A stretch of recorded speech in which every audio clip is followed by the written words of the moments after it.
breaking Minnesota Vikings news. I haven't even been home 10 minutes yet.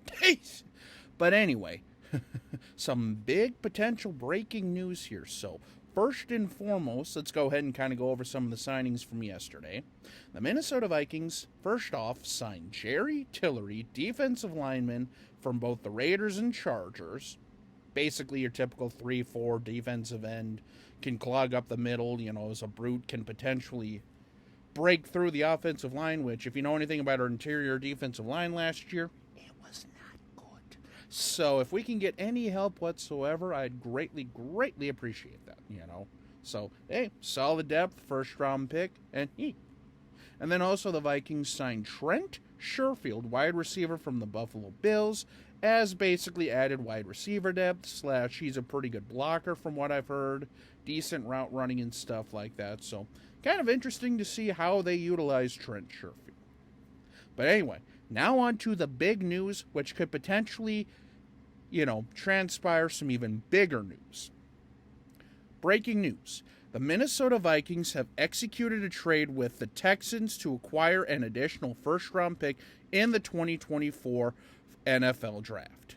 So, Minnesota is sending its 42nd and 188th overall pick, along with a second-round pick in 2025 to Houston in exchange for their 23rd and 232nd overall selection this year. So, ladies and gentlemen, what does that mean? We could be seeing that trade up for a quarterback.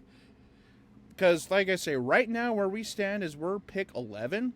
But now with both pick 11 and 23rd, maybe the Vikings make that big move up to go get that quarterback. Maybe a Drake May. I don't know about Caleb Williams at this point. Maybe a Bo Nix. Who knows? But it sounds like more or less the Vikings are loading up on first-round picks to make a move upward to get that quarterback. So, yeah, that'll be huge, especially if Kwesi can get this right here because, like I say, there's some really good gems in the quarterback class this year. So, but yeah, the Vikings have traded for the 23rd overall pick to hopefully move up in this year's draft while giving its 42nd and 188th picks as well as a 2025 second to the Texans. As well as gaining a 232nd overall pick, but yeah, well, we'll see. I mean, some of those late round picks will usually turn out, or at the very least, maybe we can use them to trade up into like the 6th or 5th round. But anyway, we'll let Kwesi cook on that one. But yeah, stay tuned because we could be trading up in the top 10, if not top 5. Boy, I'd be excited about that. But yeah, that'll basically conclude this. So until we meet again, this is Jacob. Have a good day.